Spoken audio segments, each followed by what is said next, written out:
Hi, KP സോസിന്റെ പുതിയ എപ്പിസോഡിലേക്ക് എല്ലാവർക്കും സ്വാഗതം. ഞാൻ പ്രസാദ്.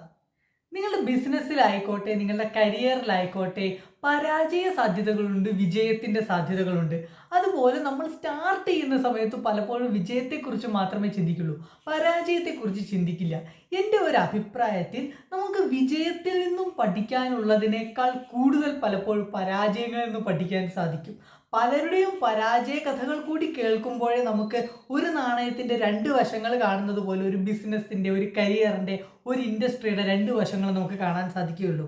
പരാജയത്തെക്കുറിച്ച് പഠിക്കാൻ പറയുന്നത് അത് എവിടെ സംഭവിച്ചു എന്ന് മനസ്സിലാക്കിയിട്ട് അത് ഒഴിവാക്കാൻ വേണ്ടിയിട്ടാണ്, അല്ലാതെ അത് ഓർത്ത് പേടിക്കാൻ വേണ്ടിയിട്ടല്ല. അപ്പോൾ പരാജയത്തിൻ്റെ സാധ്യതകൾ എന്തുകൊണ്ടുണ്ടാവുന്നു, അഥവാ പരാജയങ്ങൾ എന്തുകൊണ്ട് സംഭവിക്കുന്നു, പ്രധാനപ്പെട്ട ചില പോയിന്റുകൾ നമുക്ക് നോക്കാം. ഒന്നാമത്തേത്, ലോങ് ടേം വിഷൻ ഇല്ല എന്നതാണ്.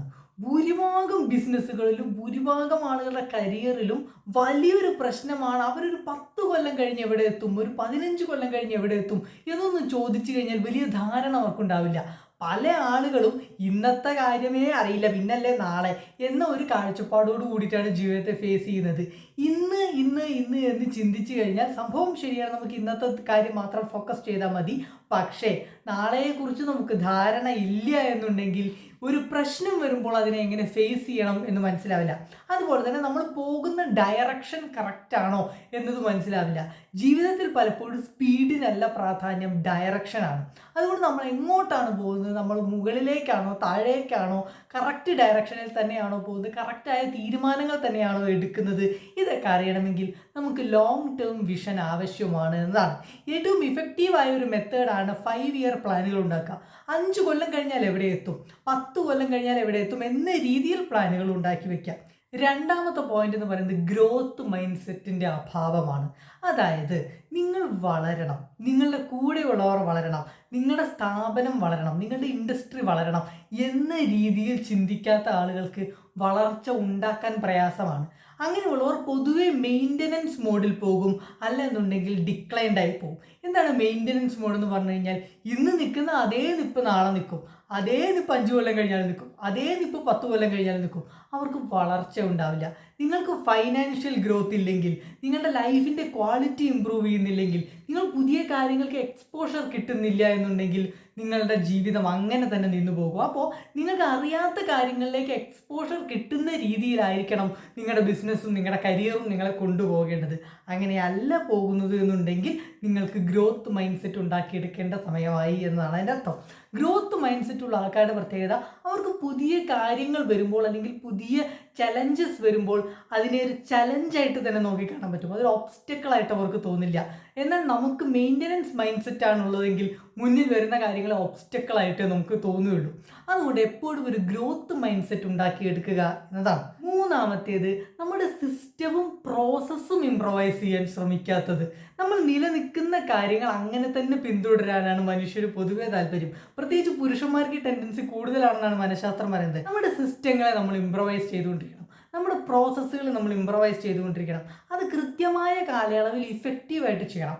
ഞാനെപ്പോഴും പറയും, പുതിയ കാര്യങ്ങളെ ടെസ്റ്റ് ചെയ്ത് നോക്കുക, പരീക്ഷിച്ച് നോക്കുക.